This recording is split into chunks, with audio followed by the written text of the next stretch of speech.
Números reales y lógica proposicional. Los números reales son todos aquellos números que se encuentran incluidos en los números racionales y en los números irracionales. Pueden ser positivos, negativos, decimales e incluso el cero. También puede decirse que son todos aquellos números que se encuentran en la recta numérica. Por lo tanto, los números reales son los números racionales en unión con los números irracionales. Siendo entonces los números racionales, a su vez, se pueden dividir en subgrupos como pueden ser los números enteros, sean estos positivos o negativos, 1, 2, menos 5, 3, menos 7, y los números naturales, que para nuestro caso vamos a incluir el 0, 0, 1, 6, 8, etc. Además también pueden ser porcentajes, decimales y fracciones. Por otra parte, los números irracionales son aquellos números cuya representación decimal es expansiva o infinita y no periódica o no periódica. Operaciones básicas con números reales. Para realizar operaciones con números reales se debe tener en cuenta dos aspectos importantes. Uno, son las operaciones con números enteros y operaciones con números racionales. Y el valor absoluto y la recta numérica. Por ende tenemos que la recta numérica, o conocida como la recta real, es una línea en una sola dimensión que contiene tanto números racionales como números irracionales. Generalmente la vemos representada solamente con los números enteros, sean estos positivos o negativos, pero también podemos ubicar otros números diferentes a los enteros. El valor absoluto de un número, a grosso modo, representa la distancia del punto al punto cero o punto de origen de la resta numérica. Siendo así, por ejemplo, el valor absoluto de un número o una cifra positiva, por decir, su valor absoluto es A. En el caso que sea menos A, pues su valor absoluto va a ser A. ¿Por qué? Tenemos el ejemplo del menos 8 y del 8. La distancia de 8 al origen es 8 unidades, que es igual que la distancia del menos 8 al punto de origen. Porque las distancias no tienen magnitudes, por lo menos en este caso no. Por ende, los valores absolutos de ellos va a ser números enteros o números positivos.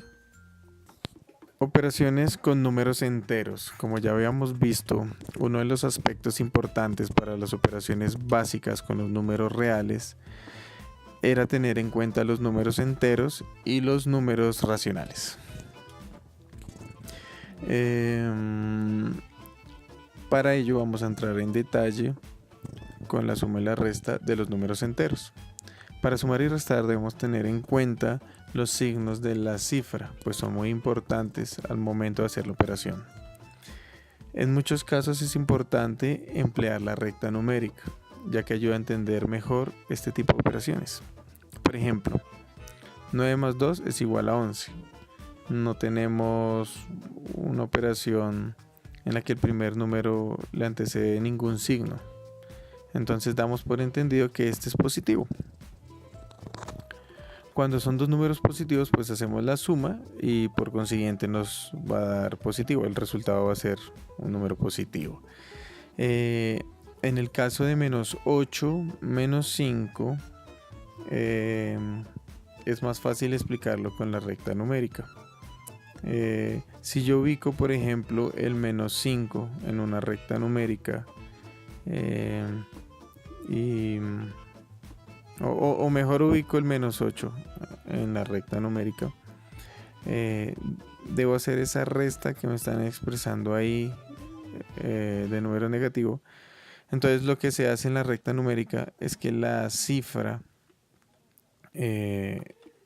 los números positivos se mueven hacia la derecha y los números negativos se mueven hacia la izquierda. Si yo, por ejemplo, en esta operación ubico el menos 8 en la recta numérica, debo mover menos 5 espacios. Es decir, voy a moverlos hacia la izquierda, dándome como así en aumento en los números negativos. En menos 9, menos 10, menos 11, menos 12, hasta llegar a menos 3, que es la operación que estaba ahí, que está acá. De igual forma sucede hacia la parte positiva de la recta numérica. Si tengo un más 3 más 2, pues ubico el más 3 y le muevo 2 casillas hacia la derecha, que me va a ubicar pues mayor cantidad con ese número entero. También tenemos que tener en cuenta los paréntesis al momento de realizar una operación, como es el ejemplo que tenemos acá, que es menos 8 más menos 2, porque debemos solucionar primero el paréntesis para continuar con la operación, y de ahí tenemos que tener en cuenta la ley de los signos, que más adelante lo vamos a entrar en detalles cuando hablemos de multiplicación y de división. En este caso, si tenemos en cuenta la ley de los signos para este ejemplo de menos 8 más menos 2, multiplicaríamos el más por el menos y nos daría como resultado menos 2, o el signo menos. Entonces quedaría menos 8 más menos 2, que es igual a menos 10. No sé si me hice entender.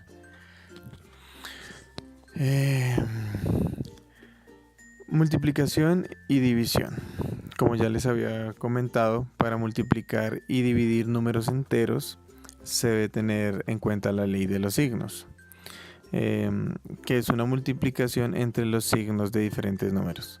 Si yo multiplico dos números con el mismo signo, me va a dar positivo. Positivo o negativo, sí. Si son diferentes signos, va a dar negativo en ambos casos.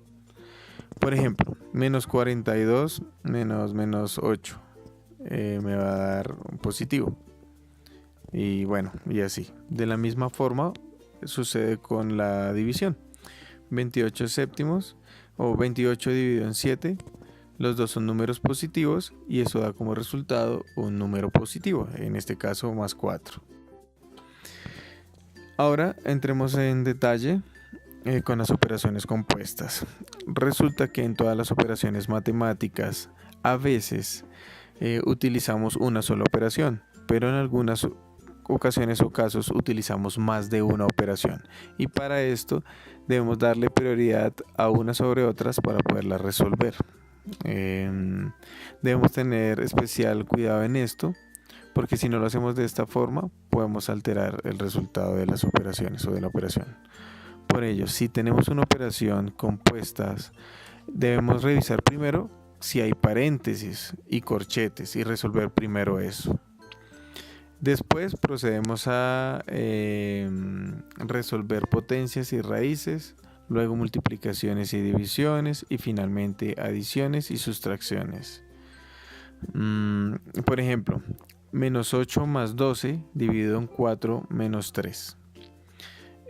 Lo primero que debemos hacer ahí, porque solamente hay sumas, restas y divisiones, es solucionar la división, que es una operación de prioridad sobre la suma y la resta.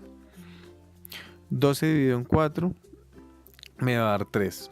Entonces tengo menos 8 más 3 menos 3. Menos 8 más 3 menos 3. Eso me da menos 8 menos 0. Y me va a dar como resultado menos 8. Números racionales. Como ya lo habíamos explicado con anterioridad, los números racionales son un conjunto de números que se pueden escribir como fracción, donde Q es igual a A sobre B, A y B son enteros y B es distinto de 0 o debe ser diferente de 0. Para trabajar con números racionales tenemos que tener en cuenta digamos conceptos como numerador y denominador. En este caso en esta fracción A es el numerador y B es el denominador. Ejemplos de números racionales: menos 45, menos 1 octavo, 2,18, 0,489, etc. Suma y resta de números racionales. Tenemos que tener en cuenta si son del mismo denominador o con diferente denominador. Si tienen el mismo denominador, lo que nosotros debemos hacer es sumar o restar los numeradores directamente y dejar igual el denominador. Por ejemplo, 8 doceavos más 13 doceavos es igual a 21 doceavos. Sumo los numeradores y mantengo el denominador. Eso aplica para suma y para resta. En el caso con diferente denominador, debemos calcular el mínimo común múltiplo entre los denominadores. En el caso del ejemplo que tenemos de 2 tercios más 5 cuartos menos 1 medio, el mínimo común múltiplo sería 12.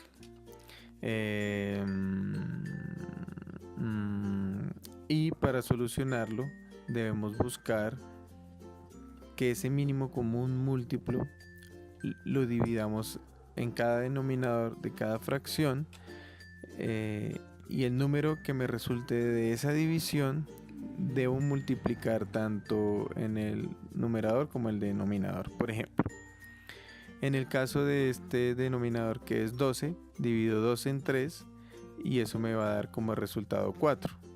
Entonces multiplico 4 por 2 y por 3 y eso me daría 4 por 2, 8 y abajo sería 12. En la segunda fracción sería 12 dividido en 4, que sería 3, 5 por 3, 15 y ahí tenemos el más 15. Y en el caso de un medio sería 12 dividido en 2, daría 6, me daría menos 6 y ahí tenemos el 8 más 15 menos 6 sobre 12, que nos daría 17 doceavos. En algunos casos las fracciones que nos dan son bastante grandes y se pueden simplificar. De lo posible, si es posible simplificarlo, llevarlo a una fracción más pequeña, lo deberíamos hacer. Ahora la multiplicación y la división. Aquí tenemos que tener especial cuidado en los signos. La multiplicación es una operación más sencilla. Multiplicamos directamente numeradores y denominadores y así tenemos los resultados. En el caso de la división, vamos a hacer una multiplicación cruzada entre los numeradores y denominadores y numeradores entre las operaciones involucradas. Ejemplo: 8 tercios por dividido entre 2 quintos sería, bueno, pero debo conservar un orden, como si yo leyera un libro. Lo primero que me encuentro es al 8, entonces lo multiplico por el denominador de la fracción del producto, entonces sería por el 5 y ese sería el numerador de la fracción resultante.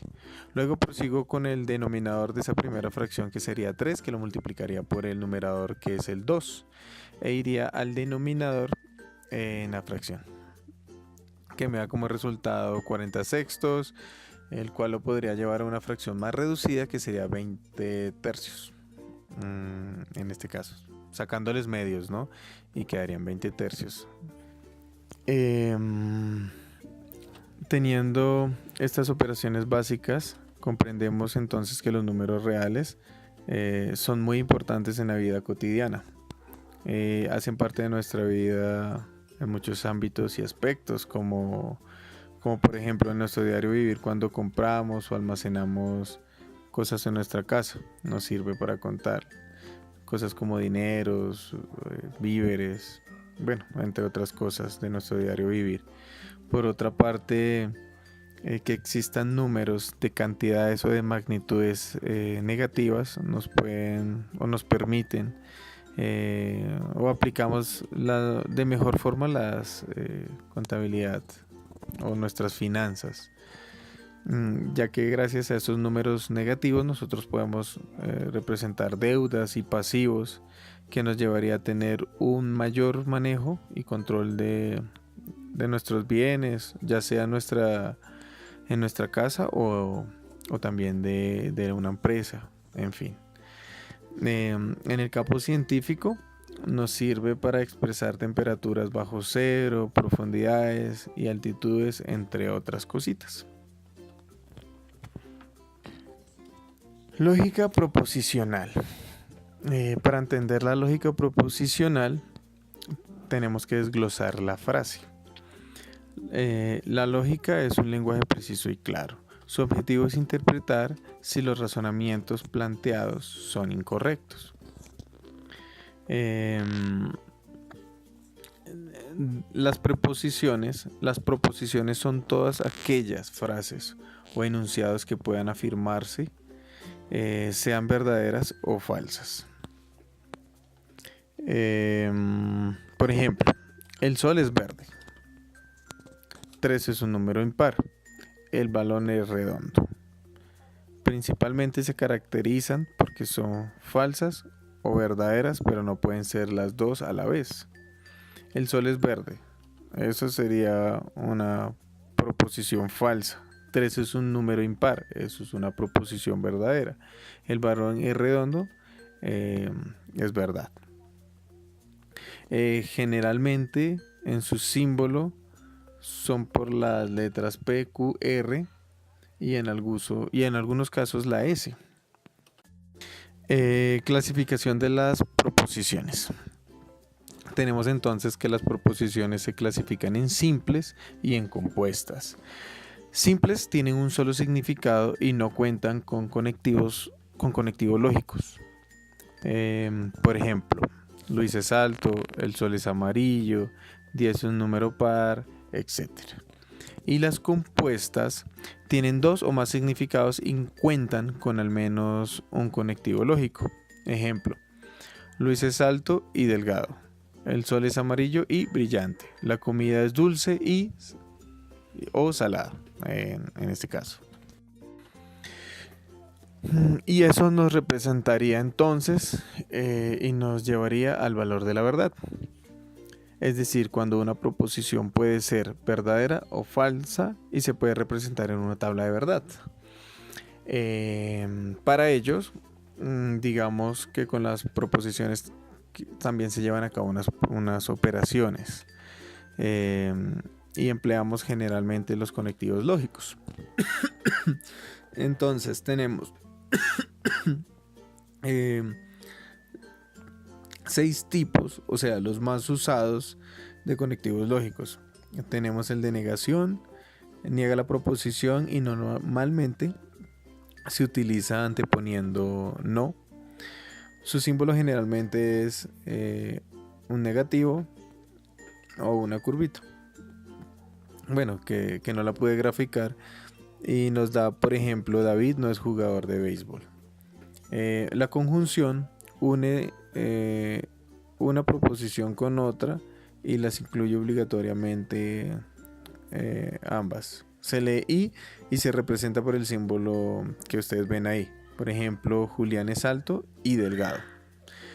La disyunción inclusiva une 2 proposiciones ofreciendo una alternativa entre una o la otra. Así también ofrece la posibilidad de que sean ambas. Se lee o y se representa por el símbolo ese que ustedes ven ahí, que parecen como una V. Por ejemplo, Daniel estaba alegre o festivo. En cuanto a la disyunción incluyente, es la disyunción, pero que su valor de verdad solamente acepta una proposición como verdadera. Se representa con el símbolo V y una rayita abajo y se lee o puntos suspensivos o puntos suspensivos. Por ejemplo, o come o duerme. no puedes comer y no puedes dormir al tiempo. Una de las dos y por eso es excluyente. En cuanto a la condicional, es aquel conectivo en el que se establece una condición para que se cumpla otra proposición.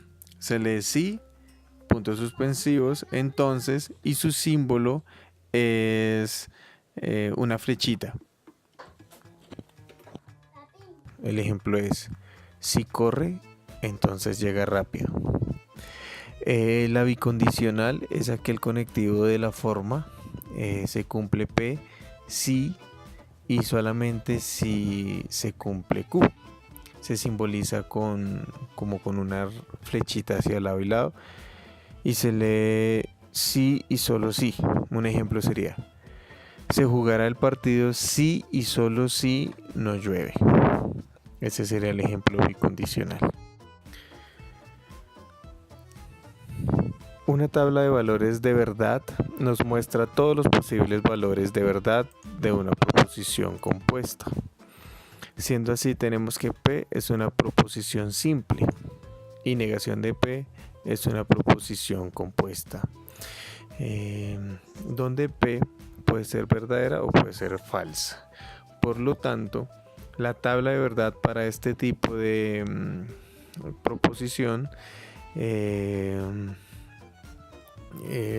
solo es posible si toma el valor contrario de verdad a lo que es P.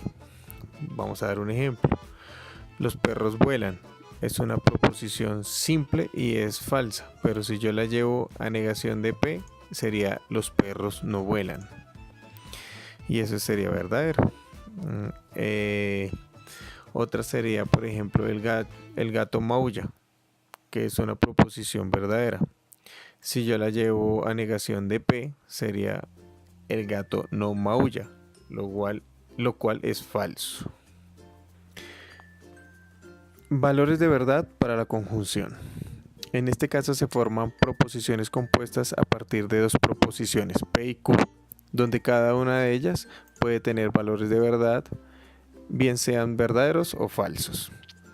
Por lo tanto, la característica de este conector es que será verdadero únicamente si las dos proposiciones son verdaderas. En todos los demás casos, los valores serán falsos. Vamos a poner un ejemplo. La conjunción P. El fútbol es un deporte. El fútbol es un deporte, perdón. Es verdadera. Y Q, el 1 es un número impar. También es verdadera. Si unimos las dos proposiciones por la conjunción, nos quedaría el fútbol es un deporte y el número 1 es impar, lo cual es verdadero. Pero si una de las dos es falsa, por ejemplo, que tengamos el número 1 es impar y el fútbol no es un deporte, pues eso sería falso. Valores de verdad para la disyunción. El conector se lee O y lo que quiere decir es que podemos hacer una u otra proposición. En otras palabras, es un conector inclusivo. Por ello, la única forma de que sea falsa es que ambas proposiciones sean falsas. Si una de ellas es verdadera o las dos son verdaderas, el valor de verdad para este conector sería verdadero. Es por ejemplo, el clima de Bogotá es frío, es verdadero. La capital de Santander es Bogotá, eso es falso. Si yo digo el clima de Bogotá es frío o la capital de Santander es Bogotá, es verdadero porque yo estoy diciendo una verdad en eso. Y este conector es inclusivo. Por ende, así yo tenga una proposición falsa y una verdadera, su valor es de verdad es verdadero. No sé si me hice explicar. Valores de verdad para la disyunción excluyente. En este tipo de conector solo se la verdad sí y solo si una de las proposiciones es verdad pero no las dos. Por ejemplo, el pasaje me lleva a Bucaramanga o a Cartagena, y esto es cierto, o voy a un lado o voy al otro, pero no voy a los dos lados al tiempo. El valor de verdad para la condicional resulta de conectar dos preposiciones, por lo general P o Q, mediante el conector condicional que se denota P, flecha Q, y se lee si P, entonces Q. Ponemos un ejemplo. Tenemos la preposición P, el helado es frío, y Q, el café es caliente. Si la llevamos a unirlas mediante este conector, sería de la siguiente manera. Si el helado es frío, entonces el café es caliente. En todos los casos su valor de verdad es verdadero, con excepción de que la preposición P que antecede la flecha sea verdadero y la preposición Q que sucede a la flecha sea falsa. El valor de verdad para la bicondicional. Esta se forma a través del enlace lógico sí y solo sí. Por ello su valor de verdad será verdadera si las dos preposiciones son falsas o verdaderas. No se admite que una de las dos sea falsa. Vamos a poner un ejemplo. Tenemos la preposición P, el gato maulla, y la preposición Q, el perro ladra. Si las unimos quedaría el gato maulla, sí y solo sí el perro ladra, que eso sería verdadero. Pero si yo tengo el gato maulla y el perro no ladra, se leería el gato maulla, sí y solo sí el perro no ladra, y eso no sería cierto. Por ende, comprobamos que los valores de verdad para este conector son verdaderos si ambas preposiciones son verdaderas o falsas. No al contrario, no si una es verdadera y la otra es falsa. Por lo anterior podemos concluir que la lógica proposicional en nuestra vida diaria se convierte en un factor de importancia, ya que puede contribuir a la comprensión y justificación de nuestras acciones frente a determinados problemas que se nos presenten en la vida diaria. Además nos forja una capacidad de razonamiento y comprensión frente a situaciones sencillas, como por ejemplo, si se acerca un vehículo no debo cruzar la calle. Ahí nos damos cuenta de un ejemplo pequeño de cómo usar la lógica proposicional en la vida diaria. Bueno, compañeros, muchas gracias y espero que sea entendible el tema.